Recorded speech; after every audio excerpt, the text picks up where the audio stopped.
写真はまるで天守閣のような巨大な環境を乗せた一隻の戦艦。 AI で色を入れてみる。その名は山城。大正6年1917年に生まれた古い戦艦だ。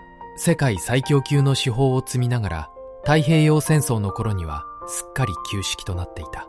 そして練習艦にまで格下げされていた。だがそんな老戦艦に最後の出番が訪れる。昭和19年10月、レイテ沖海戦。山城は姉妹艦の扶桑とともに夜のすり顔海峡へたった一列で突入した。待ち受けていたのはかつて真珠湾で沈められ、そして蘇ったアメリカの戦艦部隊。集中砲火を浴びた山城はおよそ1500名の乗員のうちわずか10名を残して済んだ。これが史上最後の戦艦同士の砲撃戦だった。今日はその老戦艦山城の最後をカラー化した写真とともに辿ってみよう。最後まで見れば戦艦という兵器がどう終わったの。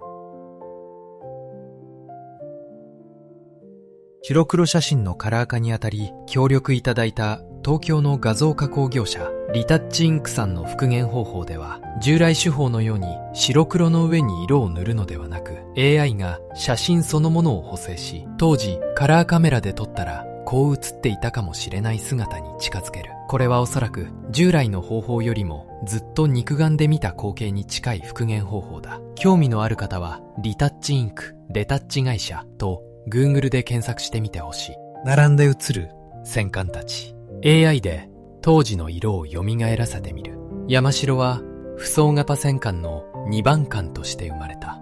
1番艦の扶桑とは姉妹の関係にあたる。竣工したのは1917年。第一次世界大戦のオマという大変古い戦艦だ。その武器は 35.6 センチという巨大な主砲を12門も積んでいたこと。当時としては世界最強級の火力だった。だがそこに問題があった。多くの主砲を船体に並べたため、それを見下ろす高い環境が必要になった。環境はどんどん高く積み上げられていったのだ。こうして山城はまるで天守閣のような背の高い環境を持つことになる。パゴダマストと呼ばれるこの独特の姿。それは山城の誇りであり、同時に弱点でもあった。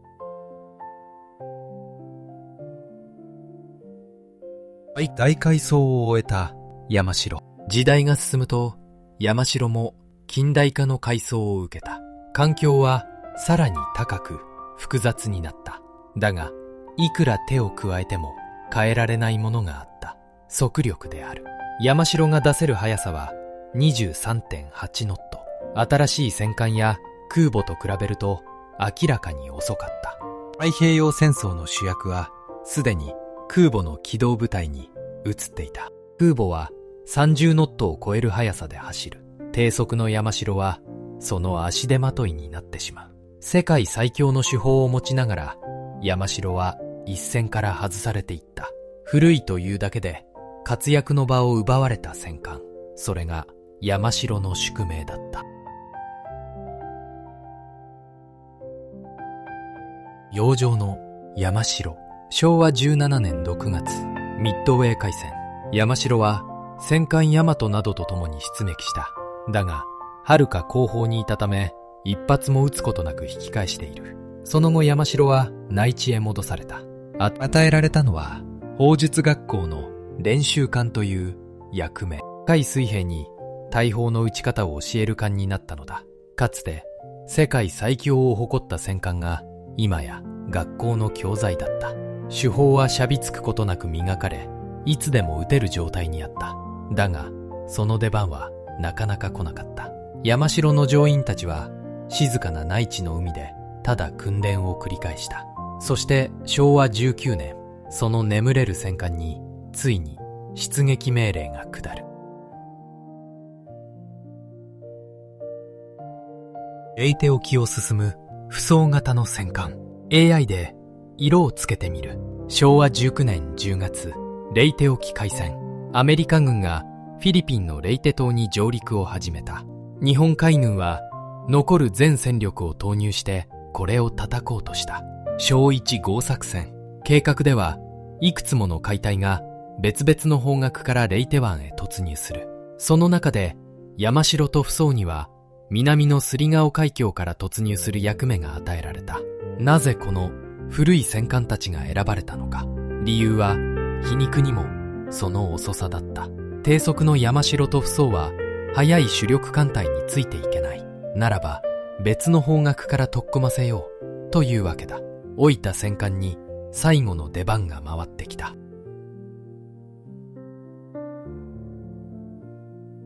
この人物が、西村昌司、中将。AI で色を蘇らせてみる。スリガオ海峡へ突入する艦隊を率いたのが、西村昌司、中将だった。寡黙で多くを語らない提督だったという。西村は山城を旗艦に定めた。彼が率いる艦隊は、戦艦の山城と扶桑、重巡洋艦の最上、そして駆逐艦が4隻、たった7隻だった。一方、スリガオ海峡の出口で待ち受けるアメリカ艦隊は桁違いだった。戦艦6隻に巡洋艦8隻、駆逐艦は20隻を超え、さらに多数の魚雷艇までいた。締めはほとんどなかった。それでも西村は突入を選んだ。引き返すという選択は彼の頭にはなかったのだ。海を行く山城。昭和19年10月25日午前2時過ぎ、辺りはまだ深い闇の中だった。西村艦隊は細長いスリガオ海峡を一列の中隊で北上していく。先頭を進むのは駆逐艦。その後ろに扶桑、そして旗艦山城が続いた。海峡は南へ行くほど狭くなる。その出口ではアメリカ艦隊が海峡を塞ぐように横一列で待ち構えていた。日本艦隊が一列で進んでいくその先に罠が仕掛けられていたのだ。だが闇と混乱の中で西村には敵の全容が見えていなかった。老いた戦艦は静かに死地へと進んでいった。波を切って進む山城。まず襲いかかってきたのは小さな魚雷艇だった。闇の中から次々と魚雷を放ってくる。続いてアメリカの駆逐艦が両側から雷撃を仕掛けてきた。午前3時過ぎ、悲劇が起きる。姉妹艦の扶桑が魚雷を受けて落後したのだ。扶桑はやがて大爆発を起こして2つに裂け沈んでいった。だが西村は闇の中で扶桑が脱落したことに気づかなかった。彼は扶桑はまだ後ろに続いていると信じたまま前進を続けた。そして山城にも魚雷が命中する。速力が落ち、艦は傷つきながらそれでも前へ進み続けた。海峡の出口はもうすぐそこだった。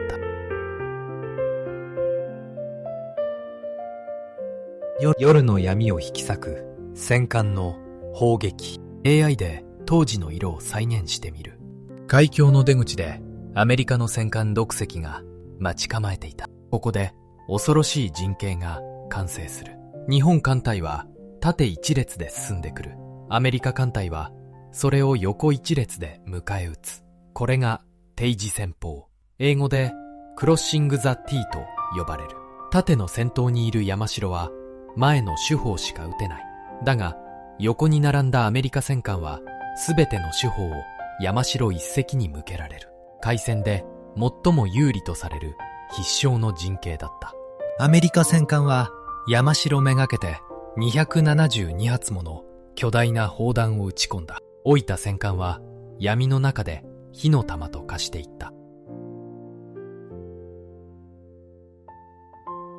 一隻のアメリカ戦艦。 AI で色を入れてみる。山城を撃ったアメリカ戦艦には深い因縁があった。ウェストバージニア、カリフォルニア、テネシー、これらの戦艦は3年前の出来事を忘れていなかった。昭和16年12月、真珠湾攻撃。日本の飛行機によってウェストバージニアとカリフォルニアは港の底に沈められた。テネシーもまた大きな損害を受けている。だがアメリカは沈んだ金を引き上げ新しい褒美で蘇らせたのだ。真珠湾で打ちのめされた戦艦たちが今スリガオ海峡で日本の戦艦に復讐の砲火を浴びせていた。歴史の皮肉がこの海峡で混ざっていたのである。山城の巨大な主砲、集中砲火の中でも山城は諦めなかった。たった一隻で老いた 35.6 センチ砲を打ち返した。だが多勢に無勢だった。無数の砲弾が山城に突き刺さる。艦は炎に包まれ速力を失っていった。もはやこれまで。西村は最後の命令を発した。我を顧みず前進し、敵を攻撃せよ。自分のことは気にするな。という意味だった。午前4時19分、山城は多くの乗員と西村中将を乗せたまま、スリガオの海にしもんでいった。司令官が艦と運命を共にした最後だった。かつて作られていた頃の山城。山城の乗員はおよそ1500名。だが、生き残ったのはわずか10名だった。士官が2名、下士官と兵が8名、それ以外の千数百名が海に消えた。多くの兵はアメリカ駆逐艦の救助の手を自ら拒んだという。敵に助けられることを良しとしなかったのだ。姉妹艦の扶桑もまた生存者はごくわずかだった。2隻の老戦艦は乗員のほとんどと共にスリガオの海に消えた。後に機動部隊を率いた小沢治三郎はこの戦いをこう評してしたという。あの時真面目に戦争をしたのは西村一人だったと。戦艦山城の生涯を振り返ってみよう。山城は1917年に生まれた世界最強級の主砲を持つ戦艦だった。天守閣のような巨大な艦橋がその象徴だった。だが時代が進むと、その低い速力ゆえに旧式の烙印を押された。主役の座は空母に移り、山城は伝習艦にまで格下げされた。世界最強の主砲はほとんど火を吹くことがなかった。そんな老戦艦に最後の出番が訪れる。昭和19年10月、レイテ沖海戦、西村昌司中将の旗艦として山城は夜のスリガオ海峡へ突入した。待っていたのは真珠湾で沈み、そして蘇ったアメリカ戦艦のシュレ。長寿戦法の集中砲火の前に山城はなすすべもなかった。それでも山城はたった一隻で打ち返し、西村中将を乗せて沈んだ。生き残ったのはおよそ1500名のうちわずか10名。これが史上最後の戦艦同士の砲撃戦だった。この日を境に海の主役は完全に航空機へと移っていく。巨大な大砲を撃ち合う時代は山城の最後とともに終わったのだ。カラーで蘇った写真の中で山城は確かにあの海を走っていた。あなたはこの山城と西村艦隊の最後をどう感じただろうか。ぜひコメントで聞かせてほしい。この動画が心に残ったら高評価とチャンネル登録で応援よろしくお願いします。